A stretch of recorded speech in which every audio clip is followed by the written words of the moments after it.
Y hemos visto que son soluciones, ya sabemos que son las soluciones, solo como repaso general, una solución es nada más que una mezcla de soluto con solvente. Recordemos que el soluto es el que estará siempre en menor cantidad y el solvente es el que se encuentra en mayor cantidad. Si bien existen varios tipos de soluciones que son las homogéneas, donde todos se parecen, ejemplo claro, el eh, alcohol con agua, agua y azúcar, donde tienen un solo formato, una sola forma. Existen las heterogéneas, aquellas donde la mezcla van a dar fases diferentes, como mezclar agua con aceite. Hemos visto fórmulas donde vamos a manejar la presión de vapor a través de la famosa ley de Raoult, donde, si recuerdan la fórmula, y se lo repetiré, la presión de la solución, que es P, ahora lo pondremos acá, la solución P, que es la presión de la solución, P sub 0, que es la presión del líquido puro, y X1, si bien ese día se lo dije diferente, pero ahora para no correctarlo diremos que X1 siempre pertenece al solvente. Repito, X1 o fracción 1 siempre corresponde al solvente. ¿Por qué digo X1? Porque si tenemos una fracción, sabemos que la fracción es por la composición de más de un componente. ¿Y por qué más de un componente? Porque es una solución, soluto y solvente. Si X1 le pertenece al solvente, X2 ¿a quién le corresponde? Al solvente. ¿Al soluto? Al soluto, perfecto. Eso quiero que lo tengan bien en mente porque a continuación nosotros podremos decir que cada vez que le echamos más soluto a una mezcla o a un solvente puro, este tiene que disminuir su presión de vapor. Y esa disminución de presión de vapor se calcula como variación de la presión del líquido puro por la fracción del soluto, a diferencia del anterior que era calcular la presión de la solución, fracción del solvente por la presión del líquido puro. Son similares en cierta manera, pero uno calcula diferencia de presión y el otro calcula directamente la presión. La fórmula ya la tienen, el texto lo han visto, simplemente una explicación un poco más. Y aquí vemos lo que acaba de decir. P sub 0 es presión del líquido puro, X2 la fracción molar del soluto, y P la presión ¿se llama? De la solución. Por tanto, como ya habían visto eso, vámonos directo al ejercicio. ¿Qué dice el ejercicio? Vayan sacando sus cuadernos para escribir.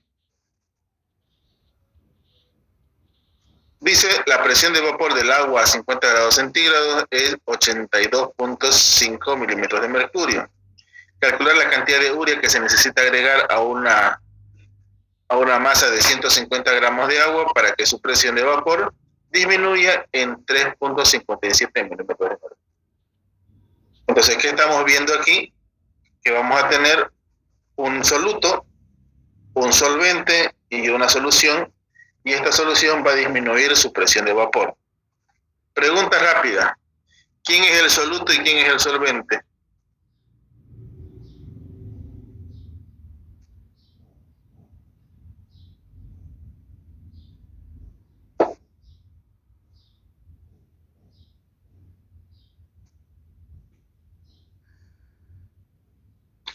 ¿Quién es el soluto y quién es el solvente?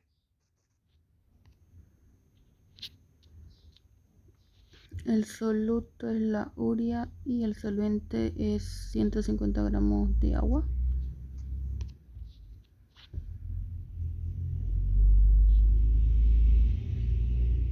¿Nadie? Por obvias razones, el solvente será el agua. No, obviamente eso como concepto, Carla, pero en este ejercicio, En este ejercicio en particular, ¿quién es el soluto y quién es el solvente? Estamos viendo que por obvias razones, repito, el agua será nuestro solvente, pero ¿quién es nuestro soluto?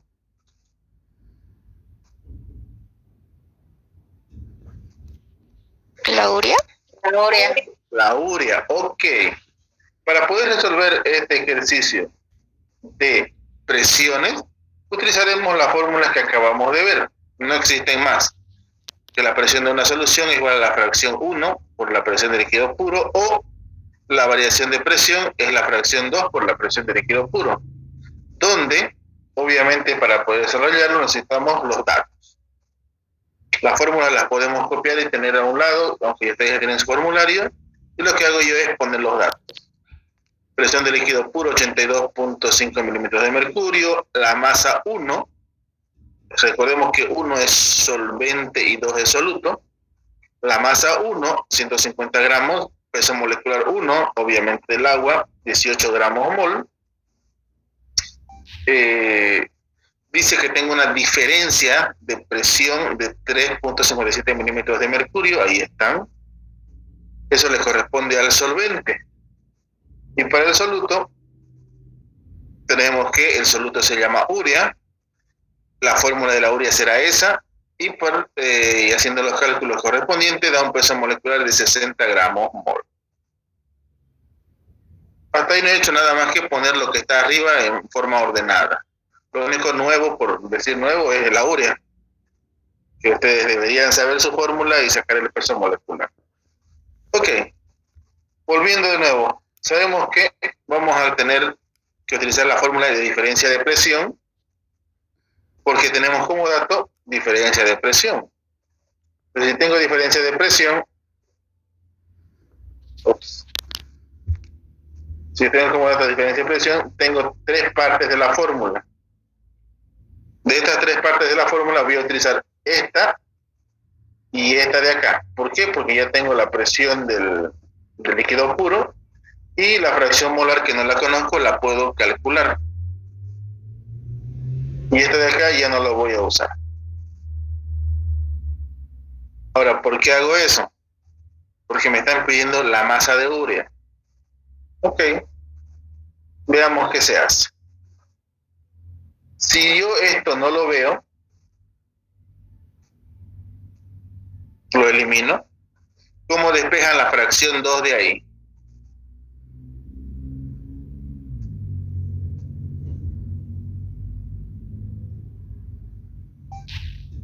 Del otro componente se pasa a dividir para que lo deje solo. La presión del líquido puro que está multiplicando pasa a dividir. Ok, recordemos que bien, si bien parecen cosas muy sencillas, respondámoslas porque es parte de lo que hay que hacer, es el procedimiento. Vamos, sigue llegando la gente. Entonces, claramente, el que está multiplicando pasa a dividir. Perfecto. Ahora solamente me queda reemplazar. En vez de delta P pondré 3.57 milímetros de mercurio y en vez de presión de líquido puro colocaré 82.5.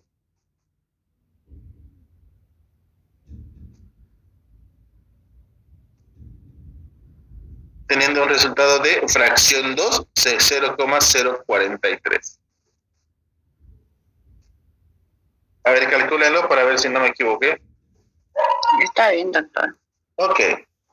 Aquí viene la pregunta siguiente. Estamos hablando de fracción molar. Si la fracción molar del soluto X2 es 0,043, ¿cuánto será la fracción molar del solvente?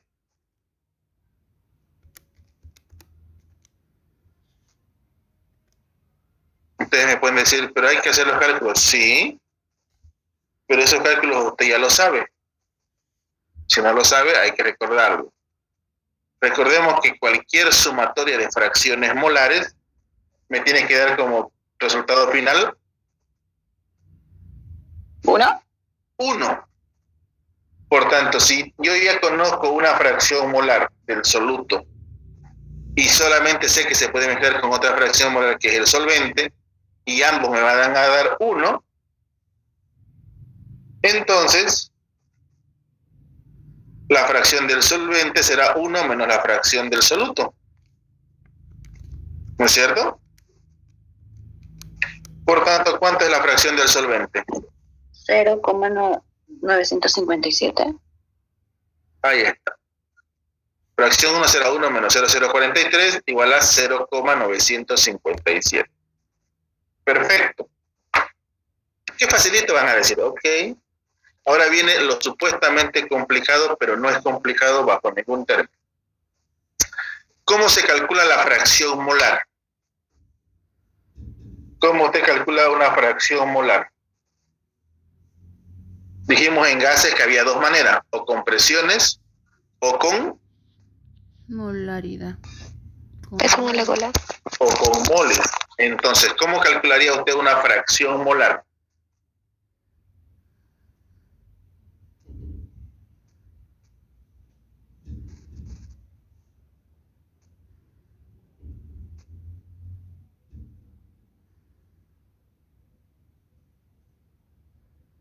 Cualquier fracción molar, cualquiera, en este caso solamente tiene dos componentes para nuestro ejemplo, pero en general cualquier fracción molar siempre es los moles de uno sobre los moles totales, los moles de otro sobre los moles totales, y así sucesivamente, de acuerdo a cuántos componentes tenga. Entonces, para la fracción 2, que es la que inicialmente obtenía como dato,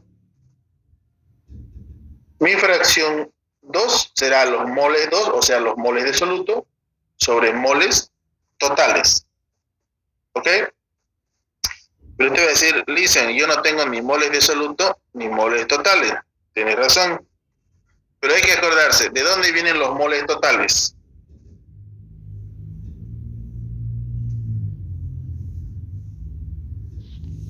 ¿De la sumatoria? ¿O ¿De la sumatoria de qué? De los moles de los moles? soluto y los moles de solvente. Entonces, ahí está. La fracción 2, obvio lo que acabamos de decir, viene de los moles 2 o los moles de soluto sobre la sumatoria de moles de soluto y moles de solvente. Pero lo único que hemos hecho es hacer crecer la fórmula. Si antes no conocía los moles de soluto, ahora tampoco conozco los moles de solvente. Pregunta normal. ¿Cómo se calculan el número de moles en general? Peso molecular. Pero la fórmula es correcta. Por ejemplo, de ahí tengo 150 gramos de agua. ¿Cómo los convierto en moles?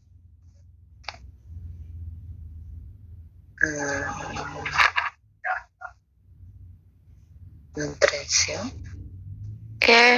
Peso dividido entre peso molecular. Digo, masa dividido entre peso molecular. Masa dividida entre el peso molecular, correcto. Entonces, para los moles de soluto, necesito la masa de soluto sobre el peso molecular del soluto, que lo conozco, que es urea, que dijimos que era 60. Y para el solvente, necesito la masa de solvente, que serían 150 gramos, sobre el peso molecular del solvente, que serían 18. O sea, quedaría la fórmula de esta manera. ¿Ve? Quedaría, en vez de moles de soluto, masa de soluto sobre peso molecular del soluto, sobre masa del solvente, peso molecular del solvente, y otra vez masa del soluto sobre peso molecular del soluto. Ahora, si usted mira la fórmula, esta vez usted ya conoce la masa del solvente, que es el 150 gramos, conoce el peso molecular del solvente, 18 gramos mol, conoce la fracción 2, 0,043, conoce el peso molecular 2, que es 60 gramos porque es urea, y lo que no conoce, que es justamente la pregunta del ejercicio, la masa del soluto, que sería W2. Ahora, aquí viene el supuestamente truco o el problema. ¿Cómo despejo W2 de ahí cuando tengo 2 y no tengo solamente 1?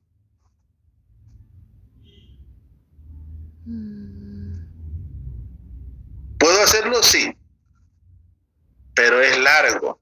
Y como nosotros vamos a estar en un examen, no queremos complicarlo. Entonces, ¿qué es lo que voy a hacer? ¿Por qué hice toda esta relación? Porque ya yo conocía la fracción del soluto. Pero ¿qué pasa si en vez de trabajar con soluto, trabajo con solvente? ¿Qué está diciendo? Que haga esto. En vez de trabajar con soluto, trabajo con solvente porque también conozco el valor donde la fracción 1 es igual a moles 1 sobre moles totales. Como dijo su compañera hace rato, los moles totales no es nada más que los moles del soluto más los moles del solvente. Y como hace rato igual dijeron, ¿cómo se calculan los moles? Masa del, en este caso, masa del soluto sobre peso molecular del soluto, masa del solvente sobre el peso molecular del solvente.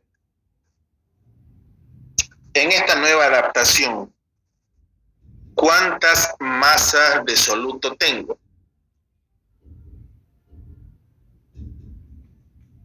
1. 1.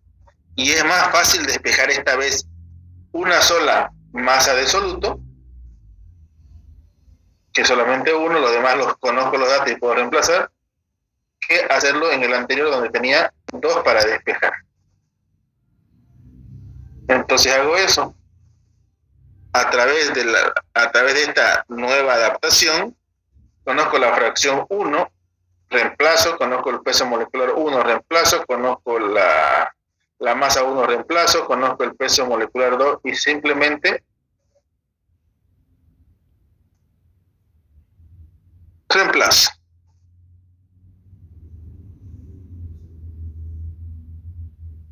Entonces fíjense que cada uno de los datos que está arriba ha sido reemplazado abajo directamente.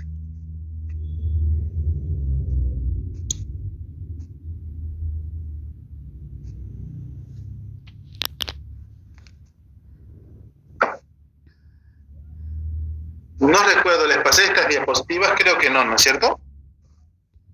No, ingeniero. Ya, ok, está bien. Justamente las he ido modificando un poco a la rápida para poder explicarlo bien. Los estados financieros, si bien los estados Quiero que le entiendan al formato porque igual se las voy a pasar. O sea, no es que no se las voy a pasar. Ahora, ¿dónde está nuestro supuesto problema? Despejar W2 de ahí. Pero, como ustedes saben matemáticas y yo también, en vez de despejar de aquí como una fórmula única, ya conozco esta división, hagan la división y el mismo valor que sale aquí le va a salir acá. O sea, ¿cuántos moles son 150 gramos?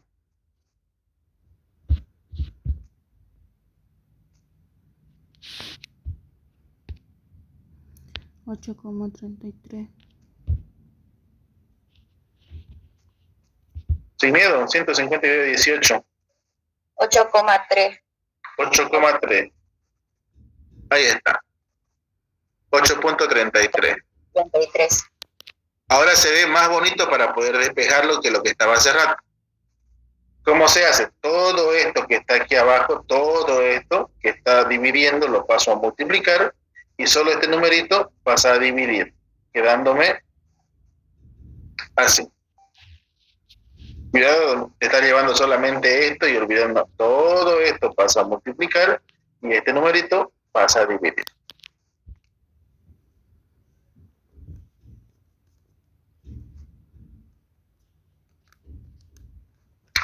Luego, este que está sumando pasa a restar. Obviamente ya calculé 8.33 dividido entre la fracción 2, ¿no?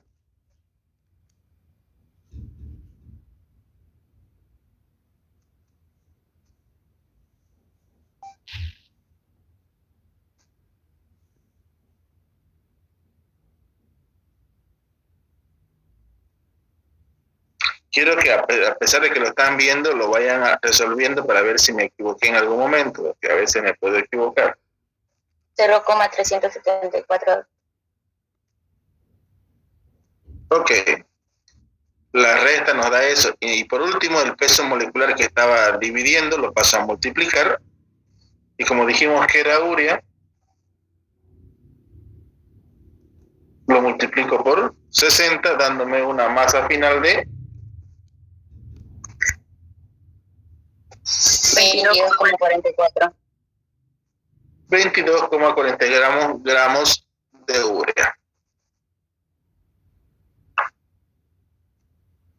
Por ejemplo, La pregunta era chiquitita y han visto qué grande es el desarrollo, ¿no? Sí. Por eso los chiquititos son traicioneros, dicen. No se confían en los chiquititos.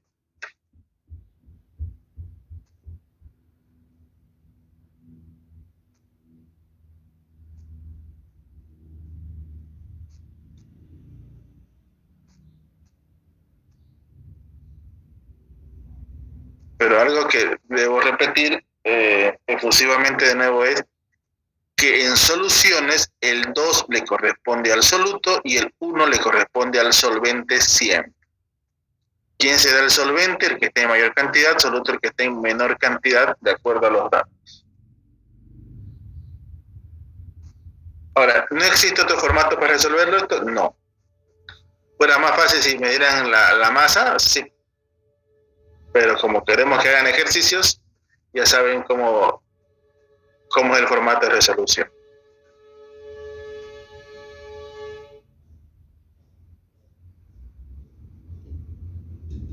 ¿Alguna pregunta hasta aquí sobre este primer ejercicio? ¿Hay que repasarlo bastante? Sí. ¿Hay que mirarlo? Sí. ¿Puede entrar al examen? Tal vez. No es muy seguro que entre, pero Que no entre. primero va a ver los otros y va a decidir si quiere que entre ese o quiere que entre los otros. El siguiente viene a decir el aumento del punto de ebullición. Habíamos dicho que para la variación de la temperatura de ebullición, no, el traicionero nunca entra, así dicen, pero después pasa como en su caso. La variación de la temperatura de ebullición es igual a la KB, que no es la constante de basicidad, sino la constante ebullioscópica, por M, que era la concentración molal. Ojo, molal. ¿Cuál era la concentración molal, señoritas jóvenes? Brian, ¿cuál es la concentración molal? Usted que se quedó repasando hasta tarde ayer haciendo los prácticos.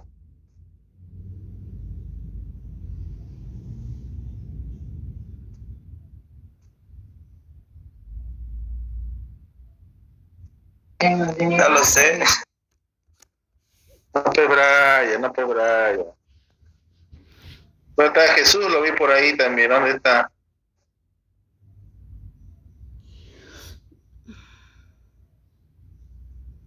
Nadie. Sareli, ¿cómo es la concentración molal? Molar son los moles de soluto de kilogramos de solvente. Moles de soluto sobre kilogramo de solvente. Esa es la concentración molal. ¿Ok?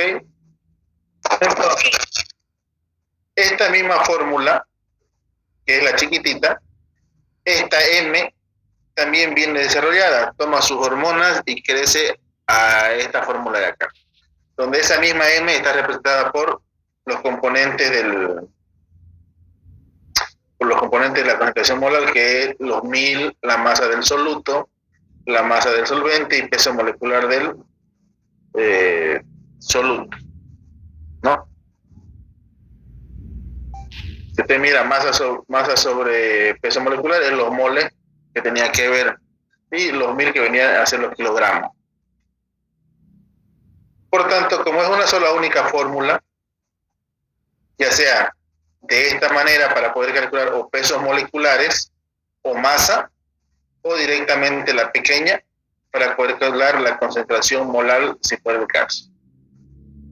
Veamos un pequeño ejercicio protagonizado por Homero. Dice, cuando 0,632 gramos de una sustancia no volátil de peso molecular 73.1 se disuelve en 35 gramos de acetona, se eleva el punto de ebullición en 0,738 grados centígrados. Calcular la constante ebullioscópica del ascenso, obviamente de la ebullioscópica de la acetona. O sea, calcule KB. Pregunta, según lo que están viendo, ¿quién es el soluto y quién es el solvente?